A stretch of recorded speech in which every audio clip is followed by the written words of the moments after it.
And today at Speedy's Garage, we're going to continue our car detailing 101 series. Hopefully you saw the first video, which is basically the foundation for what we're about to do next. And that is to seal the vehicle with OptiSeal. I talked about it a little bit previously. It's a synthetic paint sealant, best way I can put it. Very little goes a long way. 1 ounce does 4 to 5 cars. 1 ounce. So this is a 8-ounce bottle. So you should be able to do 40 cars, or use it 40 times. It came with, I think I talked about this before too, it came with this little applicator pad, which I wasn't wild about. So I went and picked up a microfiber one. You do need to clay the car before you apply it, or you should clay the car before you apply it. So I'm gonna try out one of these synthetic clay bars from Mother's. It's quite a bit different from normal clay, which I have been using. And it is literally clay, just like you would think, kind of like what you would have played with as a kid. Very similar to that. It requires a lubricant, and you would spray something like this. This is Griot's Speed Shine on the vehicle surface, and then you would just gently rub the clay over the surface, and it pulls contaminants out of the clear coat. And then you would just fold it over, start a fresh area, and do it again till you had the entire vehicle clay. That's the foundation for a lot of waxing and polishing and other detailing. These, I guess they're relatively new. I just heard about it, so I think I'm going to try it out and see how it does on the car. You can basically dunk this in your wash bucket and use your soapy water as a lubricant. So we're going to try that out and see how it compares to real clay today. So you want to start by making sure the surface is properly lubricated. And I went ahead and sprayed some fresh water on the surface before going at it with the synthetic clay bar. And then I just dunked it in the bucket of soapy water. And I found that it worked very well doing it this way. You're going to use short strokes and just overlap them to make sure you don't miss any spots. And it goes very, very quickly doing it with this method.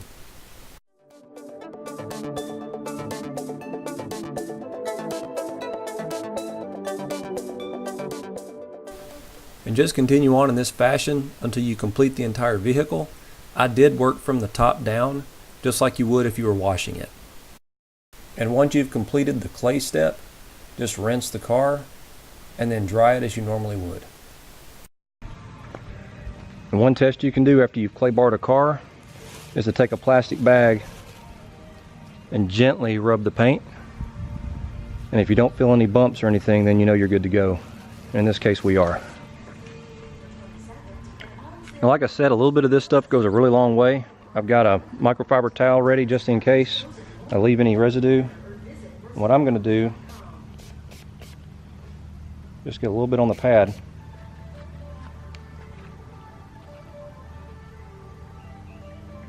Just wipe it on.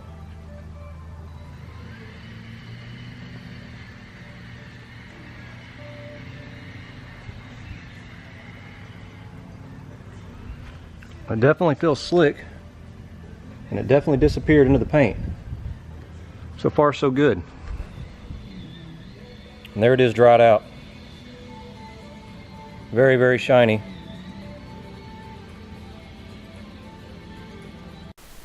And just continue this process, doing one panel at a time until you've completed the entire vehicle. Keep an eye out for any spots and wipe them down with the microfiber towel.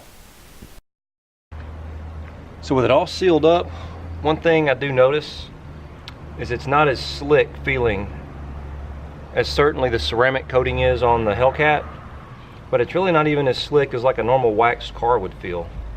Like it feels clean, but it doesn't feel slick. Let's see how it does beading water.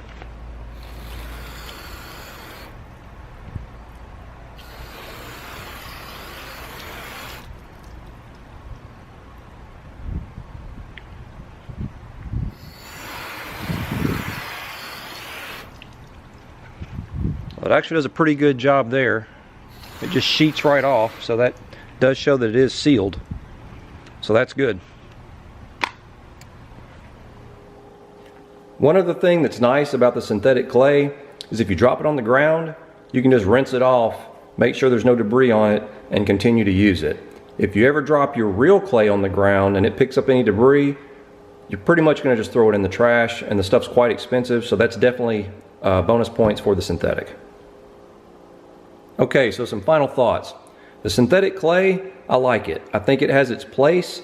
What I will say is it's mainly for a car that is new or that has a very good paint job and a well-maintained paint job. If it's one that's a little bit older, it's probably going to need a little bit more love with some real clay and a spray lubricant like you would generally use. However, for quick claying of a relatively good paint finish, definitely gets a thumbs up there.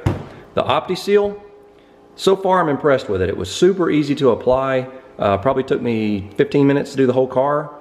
We'll see how long it lasts. I actually used it on 2 different vehicles because I'm curious to see how it makes a difference between a daily driver. So I used it on Mrs. Speedy's daily driver to kind of see how it holds up there, as well as the Camaro, which is my daily driver, but if the weather's really bad, I take the 4Runner. So I'll be curious to see how long it lasts between the 2. Both cars are garage kept, so that will obviously help. But honestly, if this stuff lasts 6 months, it's well worth the price of admission. I did not use the included yellow pad that came with the OptiSeal, so I can't speak to it. What I will say is these very inexpensive microfiber pads did a phenomenal job, so I would just skip this all together and go with these. These are obviously more gentle, and you'll have less likely to cause any problems with your paint. If you'd like to see some more product reviews and how-to, be sure to visit my website, www.speedysgarage.net, and don't forget to hit subscribe in the bottom right corner.